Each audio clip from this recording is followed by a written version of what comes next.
Assalamualaikum warahmatullahi wabarakatuh. Perkenalkan, nama saya Wahyuni Ulfa. Saya mahasiswi jurusan Tadris Matematika semester 3 dari Institut Agama Islam Negeri Kerinci. Adapun tujuan pembuatan video pembahasan kali ini ialah untuk memenuhi salah satu tugas pada mata kuliah Sejarah Filsafat Matematika dengan dosen pengampu Ibu Messi Octavia. Baiklah, di sini saya akan membahas tentang filsafat matematika dan filsafat pendidikan matematika. Nah, sebelum kita mendefinisikan filsafat matematika itu apa, maka langkah pertama yang harus kita ketahui adalah kita harus mengetahui apa itu filsafat. Nah, filsafat berasal dari bahasa Yunani, dari kata filosofi yang artinya cinta atau mencintai, dan sophis yang artinya kebijaksanaan.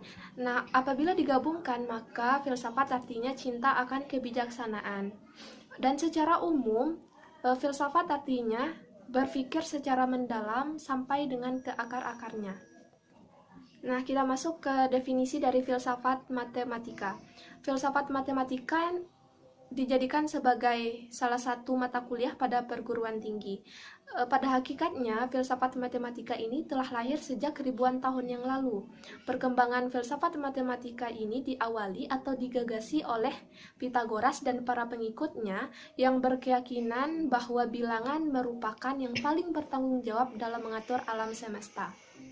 Dan filsafat matematika ini merupakan bentuk spesifik dari kajian filsafat ilmu. Selayaknya filsafat ilmu, filsafat matematika juga membahas tentang hakikat matematika yang mempunyai keterbatasan sehingga diperoleh pemahaman yang padu mengenai berbagai fenomena yang menjadi objek kajian matematika. Selanjutnya kita masuk pada definisi filsafat pendidikan matematika. Hampir sama dengan filsafat matematika, yang membedakan hanyalah di filsafat pendidikan matematika lebih spesifiknya lagi. Nah, filsafat pendidikan matematika adalah pemikiran yang mempersoalkan masalah-masalah sifat dasar matematika, sejarah matematika, teori mengajar matematika, psikologi anak dalam kaitannya belajar matematika, kurikulum matematika di sekolah, dan mengaktualisasikan atau pelaksanaan kurikulum di sekolah. Masuk pada bagian hubungan antara filsafat dan matematika. Nah, hubungan antara filsafat dan matematika ada dua. Yang pertama, matematika dan filsafat merupakan upaya intelektual paling utama dalam memahami dunia di sekitar kita, dan keduanya lahir di Yunani kuno dan bertransformasi di sana. Dan yang kedua adalah matematika merupakan studi kasus penting bagi para filsuf. Kemudian hubungan antara filsafat dengan pendidikan matematika.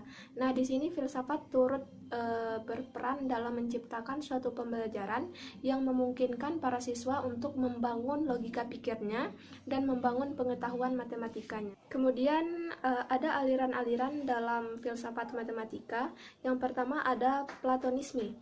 Platonisme ini menganggap bahwa matematika merupakan kebenaran mutlak dan pengetahuan matematika merupakan ilham dari ilahi. Platonisme ini memandang bahwa objek matematika real dan eksistensi real dari objek dan strukturnya merupakan eksistensi realitas yang ideal dan bebas dari sifat manusiawi. Dan yang kedua ada absolutisme. Absolutisme ini memandang bahwa matematika terdiri dari kebenaran yang bersifat mutlak atau tidak dapat dirubah, dan kebenarannya tergantung pada logika dan kebenaran yang terkandung pada subbagian-bagiannya. Dan yang ketiga ada falibilisme. Menurut falibilisme, kebenaran matematika dapat menjadi subjek yang paling sederhana dan dapat dikritisi, sehingga kebenaran matematika bersifat tidak sempurna atau falibel, tidak kokoh, dan di masa depan atau di masa yang akan datang dapat dikoreksi dan direvisi. Kemudian pada bagian terakhir ada pandangan para filsuf mengenai matematika. Nah, di sini beberapa filsuf yang memberikan pandangannya terhadap matematika. Yang pertama ada Plato, yang kedua Aristoteles, yang ketiga adalah Leibniz, dan yang keempat adalah Kant. Mungkin itulah yang dapat saya jelaskan pada kesempatan ini. Semoga bermanfaat dan terima kasih atas segala perhatian. Wassalamualaikum warahmatullahi wabarakatuh.